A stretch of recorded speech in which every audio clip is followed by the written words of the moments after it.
Olá, sejam bem-vindos a um bate-papo sobre estoicismo e a psicologia moderna com meu amigo Joseph, que é formado em psicologia e também fascinado pela filosofia. Bem-vindo, Joseph. O que você pode dizer para começo de conversa dessa relação que você enxerga entre o ramo da psicologia cognitiva, né, comportamental, e o estoicismo? Boa noite, Matheus. Obrigado por me receber aqui. Bom, como você disse, eu me formei agora em psicologia e eu sempre fui muito curioso pela relação da psicologia com outras áreas de conhecimento, como a filosofia e a religião. Eu vi sempre uma grande relação entre a psicologia cognitiva e as correntes da filosofia antiga, como o estoicismo, as chamadas filosofias helênicas, e também os Sócrates. Se você pegar a terapia cognitiva, que hoje em dia é muito usada para tratar depressão, ansiedade, você percebe que a ideia deles, o pressuposto é muito parecido. Você pode pegar uma frase, por exemplo, se eu não me engano, Epíteto, que é um dos filósofos antigos da linha do estoicismo, ele fala muito da questão de como seus pensamentos influem no seu comportamento.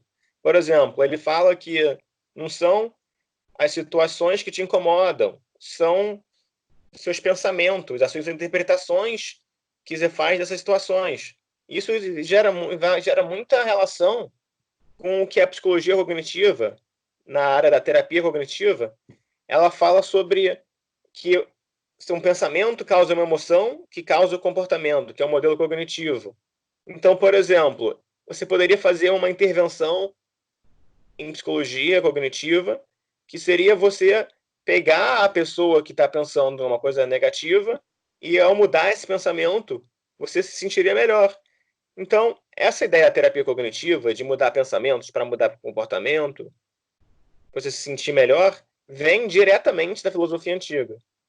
Não só é uma suposição, mas os próprios fundadores da terapia cognitiva, pessoas como Aaron Beck e Albert Ellis, eles falam diretamente: olha, eu li o filósofo tal, por exemplo, Marco Aurélio, que é o imperador romano, filósofo, ou eu li Epíteto, ou eu li Musônio e Rufo. Então, a filosofia estoica, ela já acontecia há um tempo, se eu não me engano, até Marco Aurélio. Tanto Foi que, se eu não criado me pelo engano, Zenão, né? Pelo Zenão. sim, ela foi criada por um Zenão. filósofo chamado Zenão, e a ideia de estoicismo vem de estoa.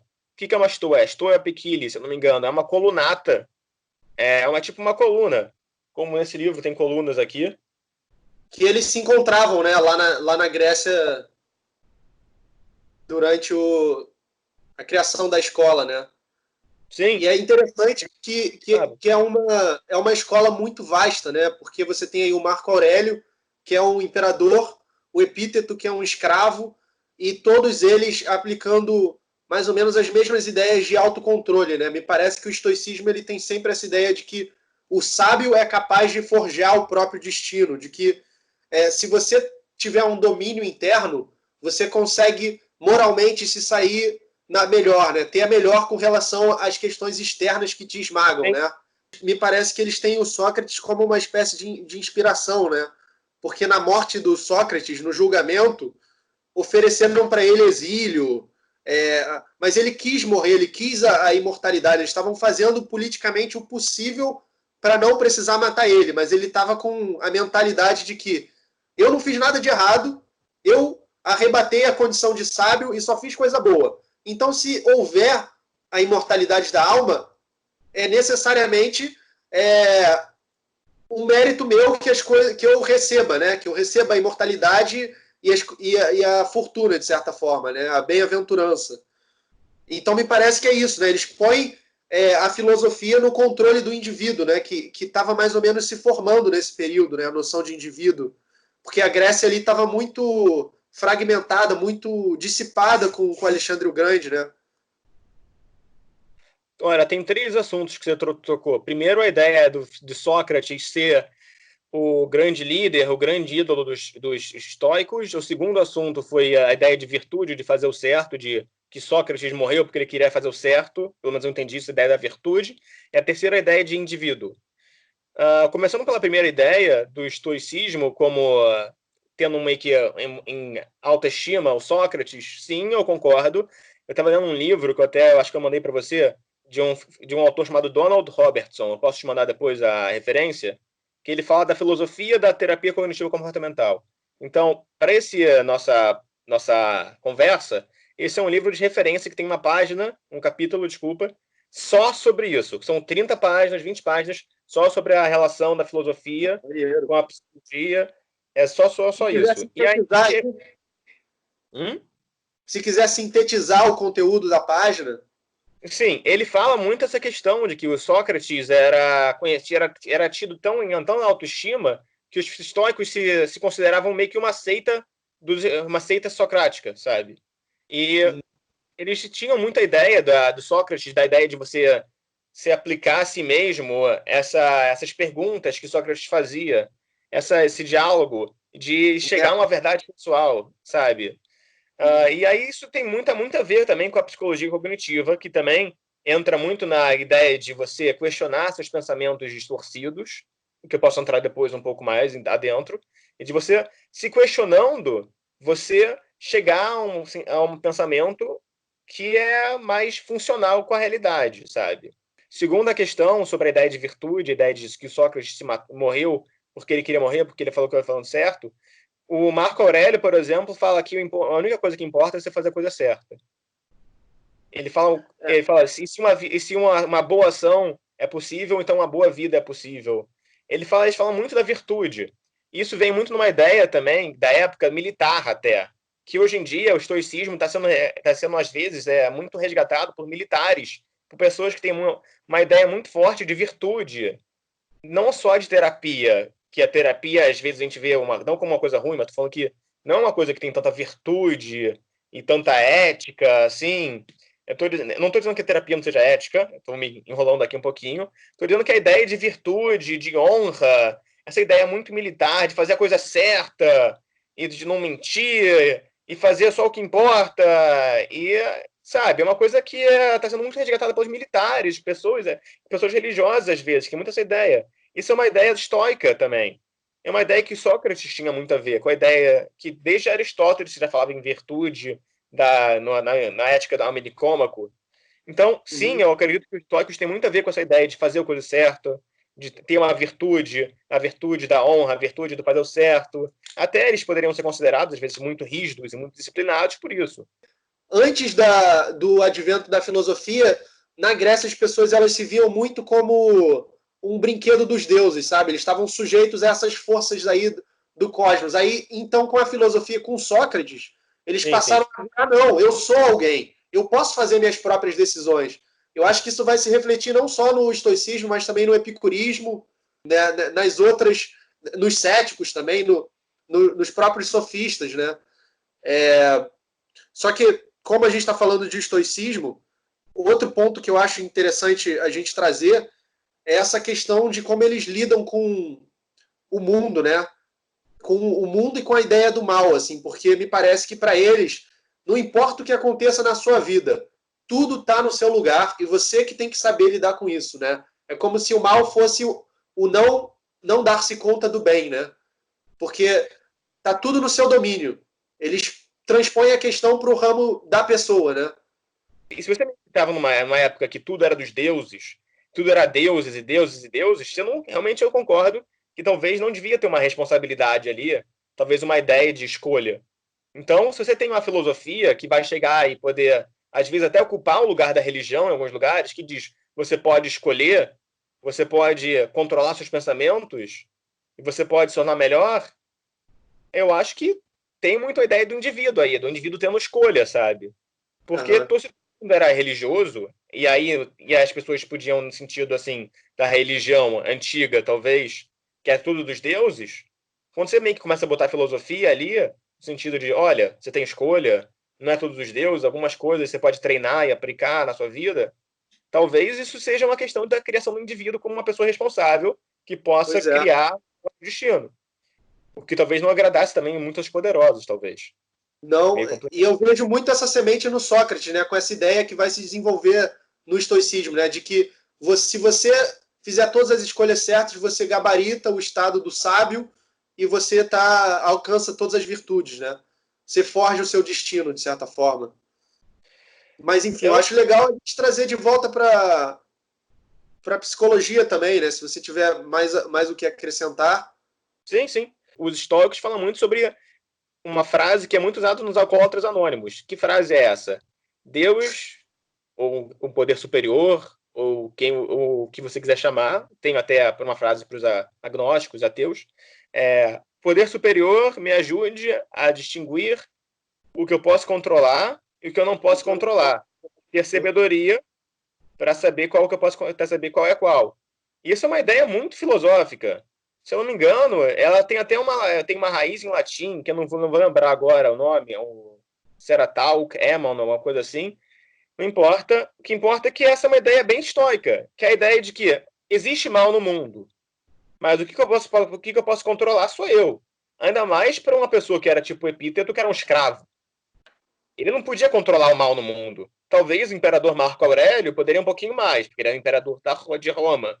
Mas mesmo assim, ele diz nas meditações dele que é assim: olha, você vai acordar, as pessoas vão ser escrotas, desculpe o palavrão, as pessoas vão encher seu saco, as pessoas vão ser más. Não importa. O que eu posso fazer sobre isso? Se uma pessoa é má, ela vai continuar sendo má. Se você pode reclamar, chorar, matar, fazer o que você quiser, as pessoas vão continuar sendo más. Eles falam muito essa questão de manter o controle no que você pode controlar. Tem uma metáfora estoica, eu não lembro quem é que traz, mas é que se você vê alguém que está se afogando e você, depois que você fizer o possível para salvar essa pessoa, você não conseguir, você tem que aceitar, porque o possível foi feito, né? É mais essa noção de você ficar em paz com o universo, né? Tem muita noção de ataraxia, né? De tranquilidade, de você alcançar esse estado. É meio que uma resignação, não? É uma filosofia da resignação, basicamente, né? Eu não vou dizer resignação, porque eles têm muita relação de ação, mas eu vou dizer ataraxia com certeza. Um dos objetivos dos estoicos é manter a calma e é o que chamam de ataraxia. Se você quiser voltar um pouquinho para a psicologia, hoje que se fala muito de mindfulness, meditação, isso estava nos estoicos também. Já peguei relações assim de estoicos falando sobre estar no aqui e agora. A filosofia dos estoicos é muito rica. E tem muito essa ideia do exercício, do treino, como se fosse uma academia, um ginásio que eles falam, do treino a todo dia. Tem até exercícios estoicos que eles praticavam assim. Então essa ideia da calma, essa ideia até do mindfulness, da meditação da psicologia, que hoje em dia a psicologia está se apropriando, que não é da psicologia, claro, é do budismo, filosofias orientais, tem até bases de várias religiões, no judaísmo tem. É uma ideia que os estoicos também falavam sobre, sabe? Então tem uma questão grande nos estoicos também sobre manter a calma, sobre manter o equilíbrio, sobre se... E eu não sei se você vai dizer resignação, porque eu não sei como é que você está chamando, o que você está chamando de resignação, mas eu acredito que essa ideia também do resignar quando você não pode controlar faz sentido, sim. É uma resignação metafísica, né? Não, não é que você não possa agir no mundo, né, de acordo com o que você acha que é certo, mas é que ele simplesmente ele aceita o mundo do jeito que é, né? E faz o que é possível no controle dele, né? O estoico, no caso. O que É, está no controle dele. E eu li as meditações do Marco Aurélio no ano passado. Tem umas coisas bem pesadas no livro, assim, né? Porque ele fala, por exemplo, se a mãe perder um bebê, ela tem que aceitar, né? Esse tipo de coisa, assim, não importa o tamanho do revés que você tem na sua vida, né? Tá tudo no seu lugar. Se você é, não se botar em ordem, o problema está em você. Você tem as disposições para se colocar no caminho, né? é. Isso é também um pouquinho pesado que eles pegam. Se eu não me engano, tem uma carta de um outro filósofo chamado Sêneca. Sêneca era um senador romano e ele estava sob o jugo de Nero. Ele até, eu acho que se matou, ou ele foi morto pelo Nero, se eu não me engano. Eu acho que ele se matou para não ser morto pelo Nero. E era rico, tinha muito dinheiro e ele escrevia filosofia. E ele tem uns livros de cartas, que uma das cartas ele falava isso, que um colega dele falou assim, quando um filho dele morreu, o colega dele estoico falou: eu sabia que ele não era imortal. Meu filho não era imortal, morreu. Sabia que não era imortal, entendeu? São coisas muito fortes. Mas também tem coisas muito bonitas. Então tem uma ideia muito grande na filosofia antiga, da filosofia como exercício prático, da filosofia como modo de viver. Você pode pegar um autor chamado Pierre Hadot, vou mostrar aqui, que ele fala aqui, Pierre Hadot, e ele fala da filosofia como exercícios espirituais aqui. Ah, que legal. E aí ele fala, por exemplo, aqui, ele usa uma frase assim. Kant diz assim, ele até dizem que tem uma frase de Kant assim. A um velho homem que lhe contava, que escutava lições sobre a virtude, Platão respondeu: e quando começarás a viver virtuosamente? Não se pode fazer teoria sempre. É bem necessário, enfim, uma vez, passar ao exercício. Mas hoje se toma por sonhador aquele que vive que ensina.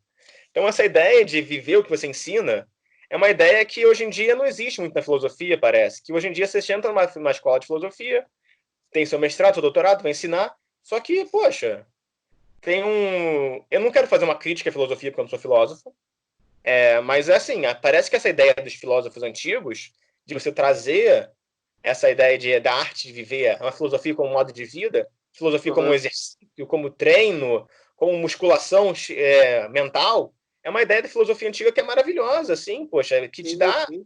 sentido, assim, te dá um lugar no mundo, sabe? Se eu não me engano, você até falou um pouquinho uma vez para mim da filosofia existencial também, falando muito essa questão da filosofia existencial, trazendo para você também um lugar de se sentir bem, não só se sentir bem, mas também de direcionar a vida, sabe?